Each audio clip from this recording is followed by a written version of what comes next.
You thought the U.S. economy had already hit rock bottom. Think again. The latest economic data paints a grim picture of the nation in free fall. Everything from plummeting home sales, skyrocketing layoffs, surging inflation, and a business environment on the verge of collapse. It's obvious that after 4 years of Bidenomics, Americans have had enough, which is why Kamala Harris was overwhelmingly rejected at the ballot box. But here's the kicker. The economic downturn isn't slowing down just yet. It's actually accelerating. And that's something definitely worth talking about.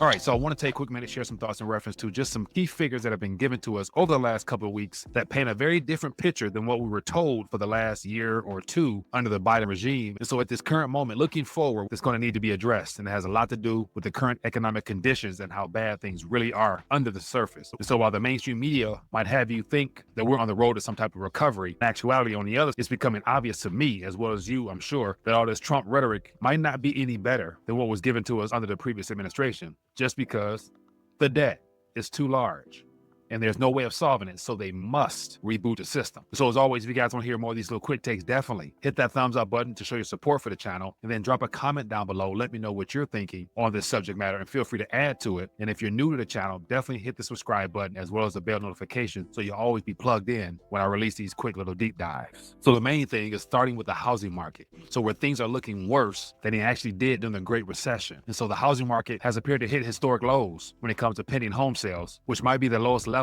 ever recorded. And so let that sink in for just a second. So not only did sales drop by 4.6% from December, but they also plunged to the lowest since the National Association of Realtors began tracking data back in 2001. So this isn't just a slowdown, it's a total collapse. And so to put this into perspective, home sales weren't even bad when the economy was in free fall during the 2008 financial crisis. So they weren't this bad when the world locked down in 2020 because of the health issue we faced. But in 2025, we appear to have managed to reach a new low, as if that's even possible. And so the reason is simple. The toxic combination of high mortgage rates and absurdly inflated home prices has crushed demand. First-time buyers can't afford to get into the market, and existing homeowners are trapped, unwilling to sell and to take on higher rates. So the result, a frozen housing market with no signs of thawing out anytime soon. And that's just the housing sector. And then you look at what allows people to actually keep their homes, which are the jobs, which are income, people's ability to actually earn income. And so the job market right now are showing all types of signs of cracks within it. And so the labor market is supposed to be strong. That's what we're being told. And that's what Washington keeps trying to have the American people believe. But the reality is far different. Last week's job claims surged way past expectations, rising by 22,000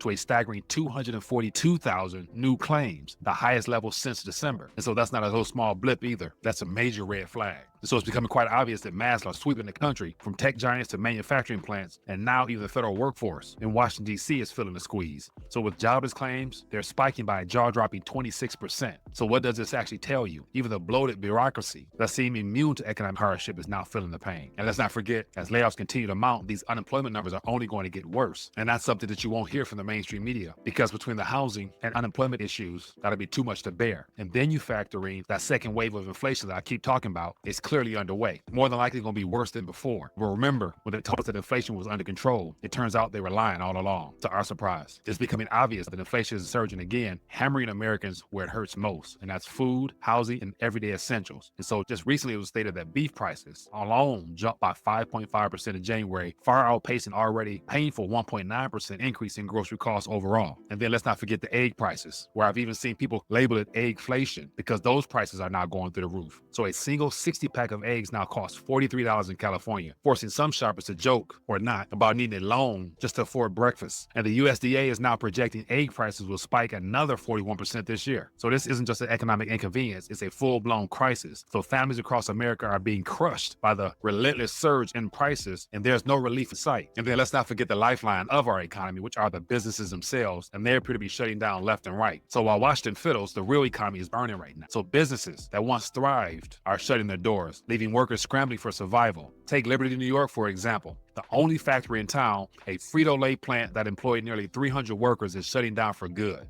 Then you multiply that by hundreds of similar closures happening nationwide, and you can start to see the bigger picture here. When businesses close, it's not just the jobs that disappear, it's the entire communities that wither away. Now, you got tariffs that are back on the table, which is going to make things even worse. And so it's as if things weren't bad enough. We now have a looming tariff war that could send another economic shockwave through the economy. So Trump has confirmed that sweeping 25% tariffs on imports from Mexico and Canada will take effect in March, alongside with an additional 10% tariffs on Chinese goods. So that means higher prices for consumers, strained supply chains, and more instability for business already on the edge of collapse. So it's clear that the writing's on the wall here. Some people still want to pretend that everything is fine, but take a look around us. It ain't the case. So businesses are shutting down, layoffs are accelerating, prices skyrocketing, families are struggling is the state of the real economy, and not this illusionary idea of just sitting by and trusting, believing in some type of grand plan to make America great again. This is the economic crisis we've been warning about for years now, and it's only getting worse. So the long, slow decline of the U.S. economy is turning into an all-out avalanche, and there's no telling how much damage it would do before it finally comes to a stop. And so with all that being said, these are the factors that give the true indication of the real economy, or as I call it, mainstream economy, that impacts the everyday people who just want to work hard, save, live, and love their family and friends without having to go through all this. But then once again, because of the debt situation, we've reached a point of no return. And as long as this thing right here still spins, you'll have some time. But what we've learned throughout history when it comes to fiat currency, because it is a mathematical certainty that every one of these issued notes must return to their intrinsic value of zero, is just a matter of time. That's why I'm always going to bring it to you straight with what's really happening in the economy, but then also provide possible strategies as well as solutions to the problems we face. And they all happen to be surrounded with the idea of getting your weight up. And so because I never know who's new to the channel, I always have to remind you of some simple strategies that I myself use that I think could be of help to you. And the very first one is the most affordable and the cheapest way, I believe, to get a hold of 24-karat gold in your hands to protect and preserve everything you work hard for. And it has to do with these gold notes surrounding me right here. So there's weights and denominations all the way from the half unit note, which is about a little less than $3 today, all the way to the 100-unit note, which contains 1/10 of a troy ounce in 24-karat gold infused within that polymer note there. So at the end of the day, you're getting the best quality that'll help you protect and preserve everything you work hard for. There's a certain weight within those notes there that everybody can afford. So to find out more about them, visit the link on the screen here at buygoldnotes.com, and also the links in the description, as well as other resources to get you some today. And as always, just share my 2 cents on what's happening in Main Street, but I'm curious to hear what you think. As always, if you found value, hit that thumbs up button,